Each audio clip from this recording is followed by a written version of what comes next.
For years, the abandoned trailer on the outskirts of town had been a mystery. It belonged to a man named Jack, who disappeared without a trace over a decade ago.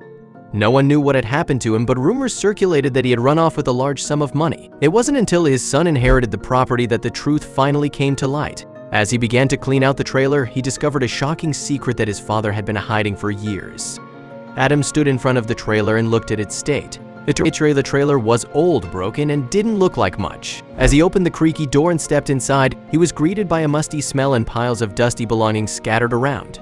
He started sifting through the clutter, hoping to find some answers. As Adam dug deeper into the trailer, he stumbled upon something that didn't seem to belong there. Adam had found the first clue of many, and his search continued. But little did he know the search for answers about his father would leave him with even more questions. But why did Jack disappear without a trace? Why did he leave the trailer to Adam? And what will Adam find inside? But before we start, smash the like button and make sure to subscribe if you haven't, and hit that notification bell so that you won't miss any new stories.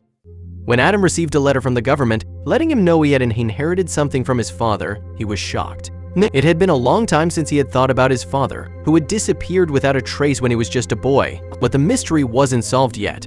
Apparently, his mother had declared his father deceased to the government, hoping to inherit something valuable from him after he had been missing for more than 15 years. But instead, Adam was the one who inherited the only belonging left of his father, a rundown trailer, hidden somewhere deep inside a radome forest. It wasn't the fact that his father was declared deceased that shocked Adam, but more the fact that he had left him something. So as soon as Adam received the coordinates of where the trailer would be, he packed his bags and drove to it. The forest was a 3-hour drive, sparking even more questions. Why move it so far away? Finally, he noticed something in the distance. He wasn't entirely sure it was the trailer, as it was camouflaged against the forest colors. What was my father doing with this old thing? Adam thought as he shook his head. Something about it made him feel uneasy. But after walking his 5th round around the trailer, he knew he had to go inside. Adam pushed open the squeaky door and stepped into the trailer, enveloped by the musty smell of neglect. Dust and cobwebs covered every surface, and years of debris lay scattered around. So he began by throwing everything outside of the trailer. There in the daylight, he could scatter through it and search for clues. He began by organizing the pile into smaller piles: wood on the left, metal on the right, and furniture and other objects in the middle. Finally, as the sun began to set, Adam found something. A tiny rusty key lay hidden, buried underneath rubbish on the ground. Nothing inside this trailer was locked, so Adam figured there had to be another location somewhere. His mind raced with speculations. He never thought to ever find something of value. All he expected to find was a few photos or maybe a notebook. Adam searched the entire trailer again, looking for any signs of a hidden compartment or safe. As he was about to give up, he noticed a loose floorboard near the back of the trailer. With the key in hand, he pried open the floorboard and found a hidden compartment underneath. Inside, there was a small notebook. Adam picked up the notebook with trembling hands and started flipping through its pages. He was shocked to find that it wasn't just a notebook, but his father's journal. His father must have written something of value inside. Why else would he go to such an extent to hide the book? He immediately flipped to the last entry, and his eyes widened as he read the last pages of the journal. They were directly addressed to him, as if his father knew he would eventually find the journal. His father wrote a strange message to him, but the last few sentences were the most chilling of all.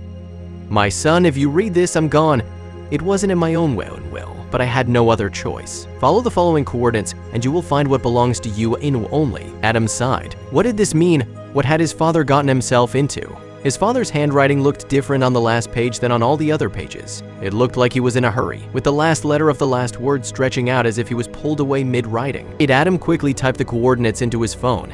He was surprised that the coordinates led him to a storage unit not far from his hometown. It was a 2-hour drive back in the direction of his house. So, he locked up the trailer with a padlock he had brought and drove to the storage unit. As soon as he arrived at the location, Adam realized he had driven past this place many times before without ever giving it a second thought. Yet his father never wrote down the unit's number. So Adam walked over to the manager and asked which unit was listed under his father's name. But strangely enough, there was no unit under his father's name. And Adam was very confused and spelled the name many times, but each time nothing came up.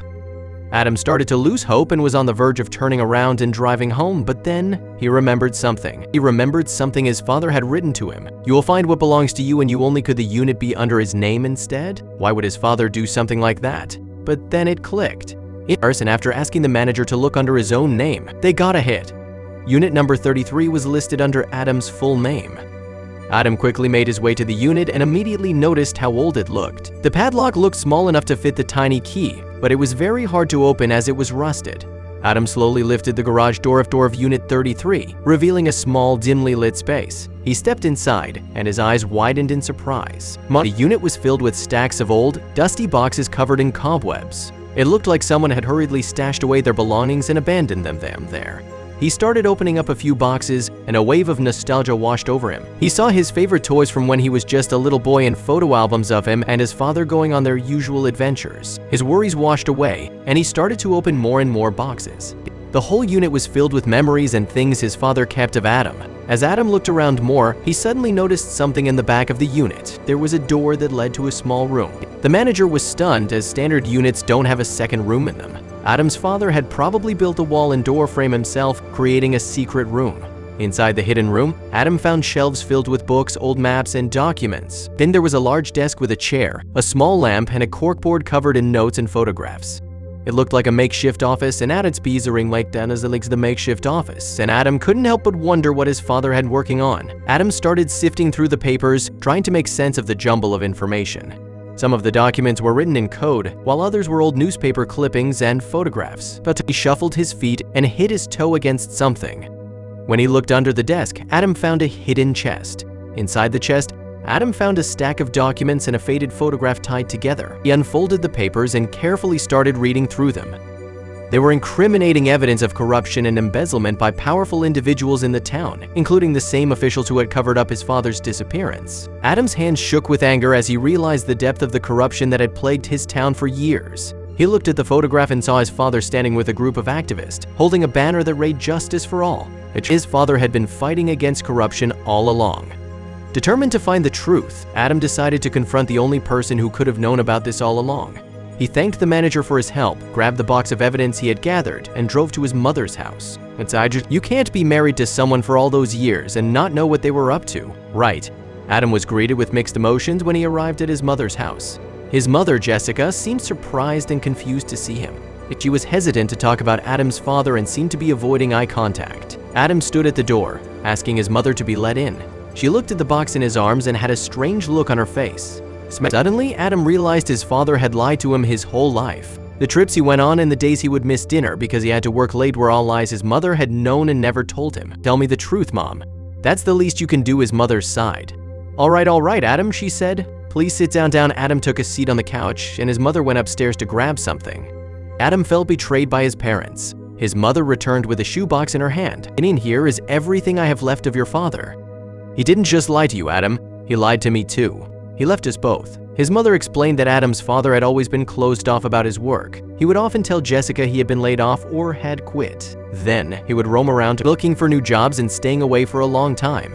Adam's mother had always wondered what her husband did, so one day she confronted him when they had a big fight about it, and Adam's father eventually caved. He told Jessica he was dealing with dangerous men and was trying to keep her and Adam safe, but that wasn't enough for Jessica. She wanted to know exactly what he was doing, but sadly, he couldn't tell her. Yet a few days after the argument, Adam's father left and never returned. He wrote a letter to Jessica, explaining it was in their best interest not to be in contact with him. Adam's mother cried as she showed Adam the letter. "All these years, I wondered if the corrupt men had gotten to him or not." Adam cried with his mother. They shared this heartbreak, and there was no point in him resenting her for no reason. He took the letter from her and held her hand as they read it together. But there was something else his mother hadn't shared with him yet. She continued, "But then, I got a letter a week or so ago. It was addressed directly to me." Jessica reached into the shoebox and gave the letter to Adam. "It was from your father, Adam. I didn't want you to read it, but since you're not letting this go, you give me no other choice." But she handed Adam the letter.